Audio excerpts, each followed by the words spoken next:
775 projets financés à hauteur de 243 millions de francs CFA au profit des jeunes des régions du Kyologo, du Poro et de la Bagoué. Un don du chef de l'État Alassane Ouattara à travers l'opération Agir pour les jeunes. Une initiative pour juguler le taux de chômage dans le district des Savanes. Ces projets financés vont générer près de 5 000 emplois, permettant du coup à d'autres jeunes de ces trois régions de se prendre économiquement en charge. Dans les différentes régions visitées lors de la remise des chèques aux bénéficiaires, le ministre Sidou Touré en charge de l'emploi des jeunes a exhorté la jeunesse ivoirienne à la culture de l'entrepreneuriat, seule alternative pour se prendre en charge et à lutter contre le chômage. Il a demandé également aux bénéficiaires de tout mettre en œuvre pour rembourser dans les délais, afin de faire profiter à d'autres jeunes de Côte d'Ivoire. Chers amis jeunes, que vous soyez diplômés ou non, habitant en ville ou en campagne, vous êtes la priorité du chef de l'État.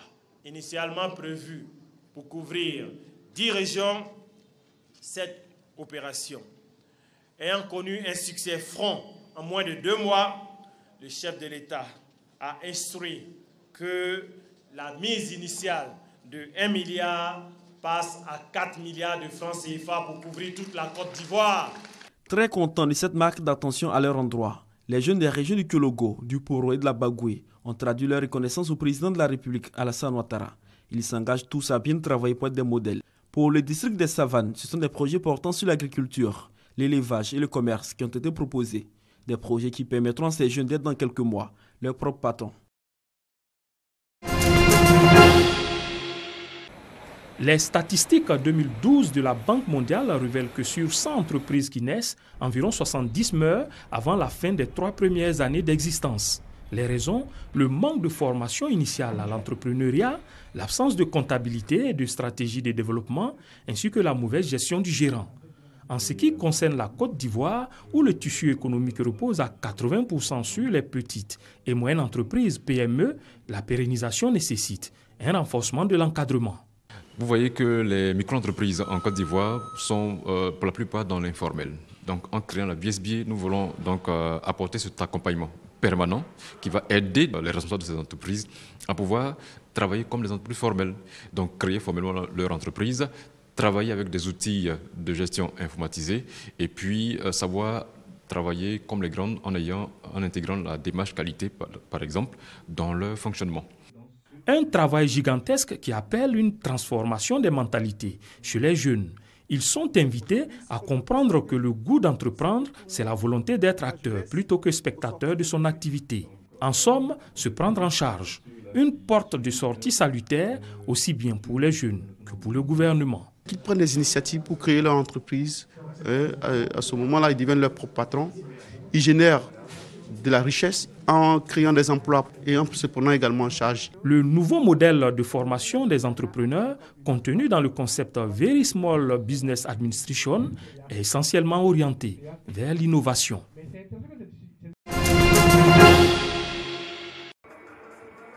Fin de séjour des enfants de 5 à 13 ans dans le cadre de la colonie de vacances d'État. Les participants partent de Bouaké non sans appeler à des élections apaisées. Considérons que nous voulons prendre notre place dans la vie de la nation, de la conduite de la Côte d'Ivoire à l'émergence de l'horizon 2020. Nous, les enfants, appelons nos parents à des élections apaisées, sans violence et à l'acceptation de tous les résultats issus des urnes. La colonie de vacances d'État est une initiative du ministère délégué auprès du président de la République chargé de la promotion de la jeunesse et de l'emploi jeune pour créer un cadre propice pour des vacances saines, utiles et agréables pour enfants de milieux défavorisés.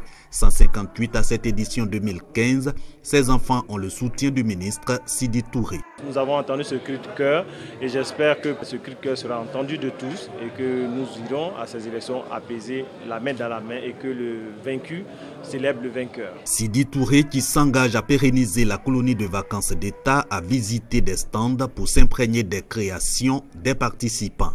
Ont aussi meublé la clôture de l'édition 2015, chants et danses traditionnelles des enfants, en union avec le ministre délégué auprès du président de la République, chargé de la promotion de la jeunesse et de l'emploi des jeunes.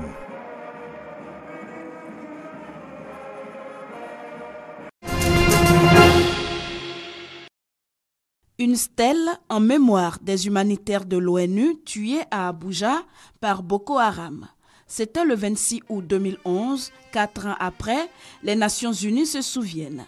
Ban Ki-moon a fait le déplacement pour se recueillir devant la stèle, également pour rendre hommage à ses collaborateurs morts dans l'exercice de leurs fonctions.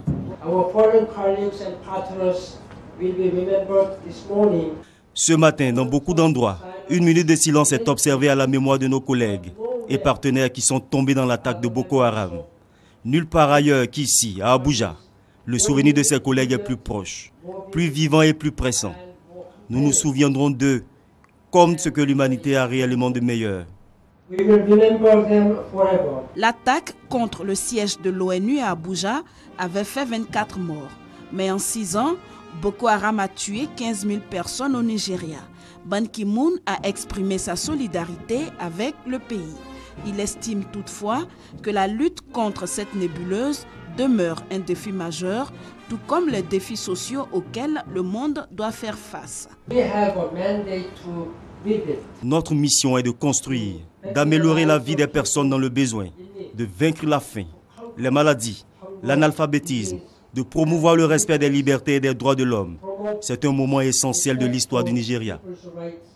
Cette deuxième visite de Ban Ki-moon au Nigeria, après celle de mai 2011, intervient quelques heures après l'attentat manqué de Boko Haram contre le chef de l'armée nigériane. Elle intervient également au lendemain de la mise sur pied de la force d'intervention conjointe qui doit être incessamment déployée.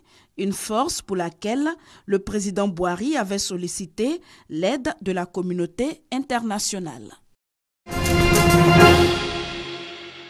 Depuis l'éclatement fin avril de la crise burundaise à la suite de la contestation contre le 3e mandat du président Pierre Nkurunziza, l'usage de la force et autres tortures n'ont pas manqué dans le pays. C'est ce qu'affirme en tout cas Amnesty International. Dans un rapport publié lundi, l'Organisation des droits de l'homme a dénoncé l'usage de tortures contre les membres de l'opposition burundaise. Ces tortures sont entre autres les coups de matraque, coups de barre de fer, brûlures à l'acide de batterie. On a le témoignage douloureux d'un homme. Des sacs de sable de 5 litres ont été attachés à ses parties intimes, puis il a été mis dans ce qu'il croit être de l'acide pour batterie. Amnesty International a constaté ces blessures, elles sont très graves. Notre rapport se fonde sur le témoignage de 11 hommes détenus par la police et Service national des renseignements. Nous avons aussi parlé à d'autres personnes qui ont subi tout cela. Et en interrogeant des anciens détenus, nous avons pu estimer le nombre de personnes qui ont été détenues. Sarah Jackson espère que la communauté internationale sera regardante sur ces agissements. Nous espérons que notre rapport, Just Tell Me What to Confess To, va montrer à quel point les problèmes sont sérieux et comment l'usage de la torture va réprimer les manifestations et les dissidents va décider le Burundi. Maintenant, les acteurs régionaux doivent absolument intensifier leurs efforts pour régler la situation avant que cela ne dégénère complètement. En plus des tortures, Amnesty International dénonce les arrestations arbitraires et les détentions en l'absence d'avocats. L'Organisation des droits de l'homme espère que ce rapport dénommé « Just Tell Me What to Confess To » « Dites-moi ce que je dois avouer » mettra fin aux tortures. Le pouvoir en place a quant à lui refusé de se prononcer sur ce rapport. Notre position n'est pas un signe de faiblesse, mais nous sommes des partisans de la paix. Voilà les propos d'Omar El-Béchir. Le président soudanais a appelé la rébellion à un dialogue national. Pour lui, seul le dialogue pourra permettre au peuple soudanais de sortir de plus d'une décennie de crise. C'est un dialogue et pas une négociation. Certains pensent que ce sera une négociation entre le gouvernement et des groupes d'opposition qui portent des armes. Mais non, c'est un dialogue entre les peuples du Soudan. Le président El-Béchir reste optimiste quant à la fin de la guerre dans les années à venir. Selon lui, des efforts considérables ont été faits pour sortir le pays de la violence. L'insurrection Darfour est terminée, les éléments restants sont maintenant au Sud-Soudan. Nous les attendons. S'ils viennent à nouveau, nous allons leur imposer une nouvelle défaite comme à Gozi-Dambo. Il y a aussi des mercenaires en Libye qui se battent pour de l'argent. Les rebelles ont pour leur part posé des conditions pour leur participation au dialogue proposé par Omar el-Béchir. Une réunion est donc prévue entre les rebelles du Darfour, le mouvement de libération du Soudan SPLMN du Nil Bleu et du Kordofan Sud et le médiateur de l'Union africaine Thabo Mbeki à Addis Abeba pour plancher sur la question. La crise au Soudan a fait plus de 300 000 morts et plus de 2 millions de déplacés selon l'ONU. Le soulèvement dans les États du Nil Bleu et du Kordofan Sud a éclaté en 2011, faisant aussi des milliers de déplacés.